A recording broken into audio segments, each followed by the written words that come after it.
Two children, two shootings. One where a child is the victim, in the other, a child pulled the trigger. We'll break down the latest. And this weekend, law enforcement stepping up patrols for the holiday. We've got everything you need to know to stay safe. Hot and humid again this afternoon and right on through the holiday weekend. I am tracking a chance for Labor Day storms and a welcome cool down in your forewarned forecast. Also ahead, while an elected official in Kentucky sits behind bars for her stance on same-sex marriage, her employees are now handing out marriage licenses. Why they decided to comply. Live from KMOV, this is News 4 at noon. Good afternoon and happy Friday to all of you. I'm Laura Hettiger. Thanks for joining us. News 4 is tracking two shootings involving minors. One of those has turned deadly. In one case, a 16-year-old boy was shot and killed by an 11-year-old. However, we begin with another investigation where a teenager is recovering after being shot in South St. Louis. Police tell us a teenager was shot in both legs last night. This happened near the intersection of Virginia and Keokuk, just 2 blocks north of Marquette Park. Police are still looking for the shooter. We also have new information on a deadly shooting involving an 11-year-old and a 16-year-old. St. Louis County Police now confirm Lamonte Streeter was shot and killed inside the home in which that 11-year-old shooter lived. This all happened yesterday at a home on Hallwood Drive in North St. Louis County. Initial police reports say Streeter was an intruder trying to get inside the house. They was just arguing, loud, back and forth. It wasn't an argument. But one witness tells News 4 she saw the two on the front porch when the 11-year-old took out a gun and fired. The boy who was shot, was he ever inside the house? No, he was always just sitting right there on the porch. He never did once go inside the house. Police, however, say physical evidence from the scene shows that witness's account is not correct. We also know a second suspect, 22-year-old Stevion Jackson, is in police custody on suspicion of burglary. News 4's Corey Stark is talking with police right now. We will have an update tonight on News 4 at 5 o'clock. New at noon, this man, 36-year-old Jarrell Carroll, is now behind bars. He faces a slew of charges, including first-degree murder for the death of Antoine Binion. Binion was shot and killed last month on Eichelberger in South St. Louis. Carroll is being held on a $1 million bond. It's these violent crimes that have News 4 working with organizations across the region to end the violence.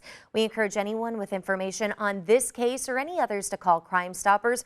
Remember, all tips are anonymous. It's often those tips that brings criminals to justice. The state fire marshal is trying to figure out why some smoke alarms never sounded at this apartment building in Fairview Heights. More than 20 people are now out of a home after the fire destroyed the entire building. Thankfully, a police officer spotted the smoke yesterday and called the fire department. Meanwhile, fire crews are still working to pinpoint the exact cause of this fire in the Metro East. This happened on South 44th Street in Allerton early this morning. At least 3 different fire departments responded to the scene. Smoke was still coming from the second floor when our crew was there. No word on a cause or if anyone was inside at the time. News 4 continues to follow the search for 3 men accused of gunning down an Illinois police officer. We have learned there may have been a big break in this investigation. A resident in the town where Lieutenant Joe Glinowitz was killed has stepped forward with security footage. The video allegedly shows 3 people near the scene of Tuesday's shooting. Right now, federal officials are examining that video. Happening today, flags in Missouri are flying at half-staff to honor a fallen state trooper. Trooper James Bava is being laid to rest today. He was killed in a crash while on duty in Audrain County. Trooper Bava reported seeing a motorcyclist speeding. That communication was the last contact he had with his fellow troopers. Investigators say he lost control and hit several trees before his patrol car caught fire. As many of you plan to hit the road this holiday weekend, be aware that law enforcement agencies on both sides of the Mississippi River are asking drivers to be extra cautious. More than 250 local police and sheriff departments throughout the region will be conducting safety checks. They'll be on the lookout for people speeding, drunk driving, texting, and not wearing their seatbelt. Another reason law enforcement is on alert is the annual Ride of the Century. Happening this weekend, hundreds of motorcycle riders are expected to descend on St. Louis. They ride together on area highways, doing stunts and tricks. In years past, we've seen numerous accidents causing injuries. Local police tell us they have a plan and will respond accordingly. It is the Friday of Labor Day weekend, so of course everyone wants to know the forecast. Meteorologist Megan Danahay is here. What is on tap for the last official weekend of the summer? Well, it will officially in just a few minutes. I like that graphic. Thank you very much, Megan. News 4 tracking crime in Jefferson County. An investigation into a series of burglaries and thefts leads to 3 arrests and the recovery of stolen merchandise. These 3, 23-year-old Kyle Portal, 24-year-old Daniel Manskowsko, and 24-year-old William Lanseric are charged with theft and receiving stolen property. The Jefferson County Sheriff's Department wants victims to come to Ives Towing in Hillsboro on Tuesday from 4:30 to 6:30 to see if any of that stolen property is theirs. A warning from the Franklin County Sheriff's Department. Deputies want you to check your storage unit to see if anything is missing.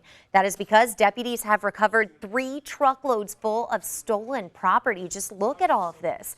They say it was stolen from storage units in Iron, Franklin, Washington, and Gasconade counties. 2 men from the Union area are in custody for the thefts. However, charges are pending.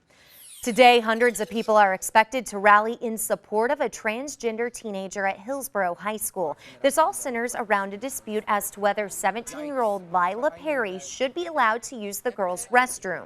Perry was born male but identifies as a female. Last night, more than 100 parents gathered outside the school board meeting. Many of them called for the board to adopt a policy to clarify who can use each bathroom.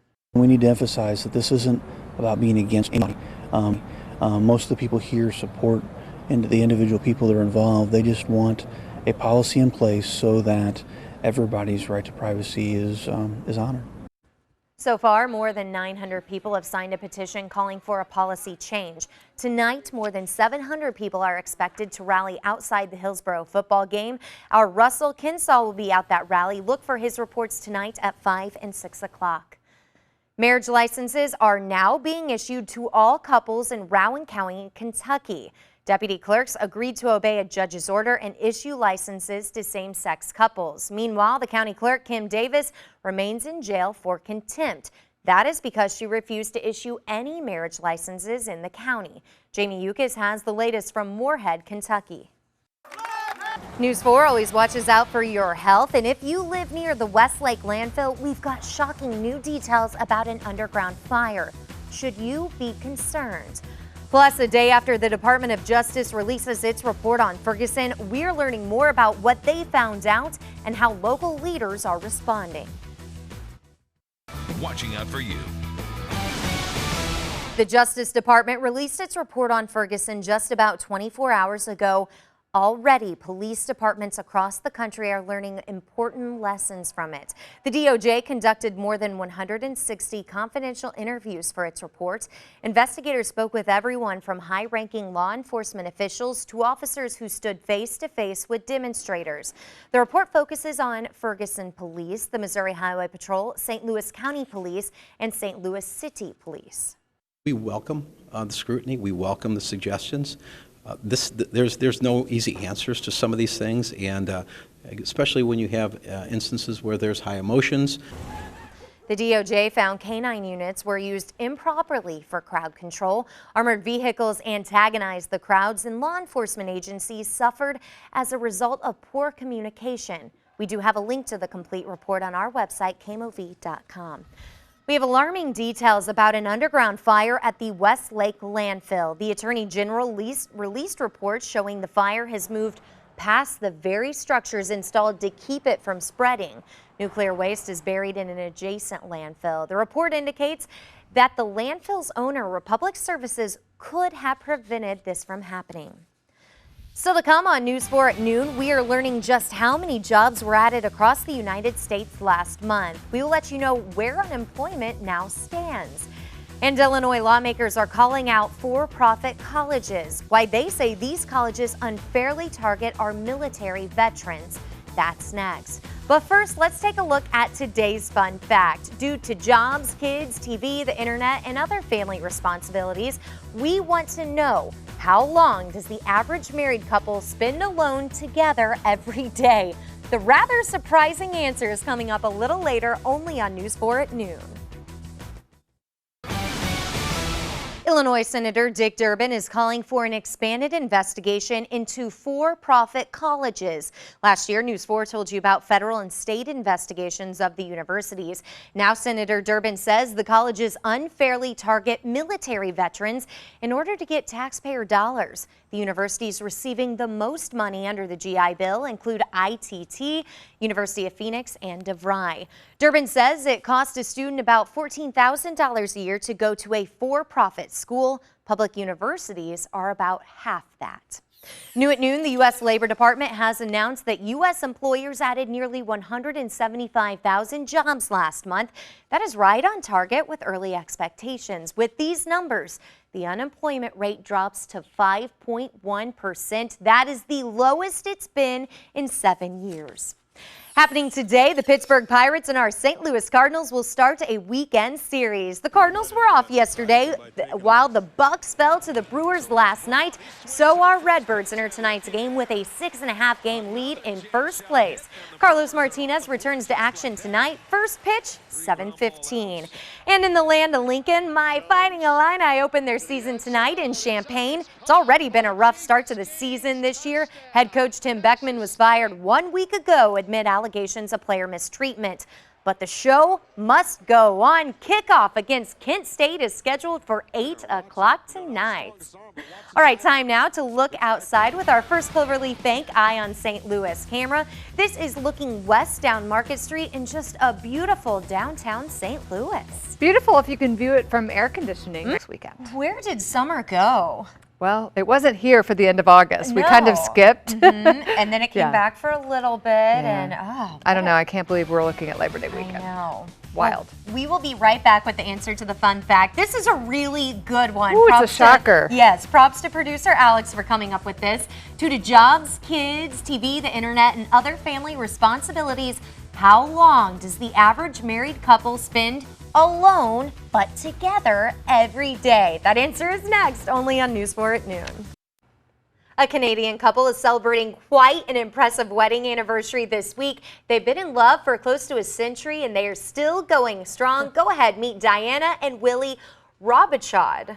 Willie is 101 years old and Diana is 99. This week they celebrated, count 'em, 80 years together with their large family. And listen to this, the two have 13 grandchildren, 15 great-grandchildren, and 2 great-great-grandchildren. So our fun fact, we wanted to know about marriage. How long does the average married couple spend together each day without distraction? And that's jobs, kids, TV, the internet. You'll be shocked. The answer, 4 minutes. Oh, 4 it's terrible. minutes. Hey, have a great Labor Day weekend.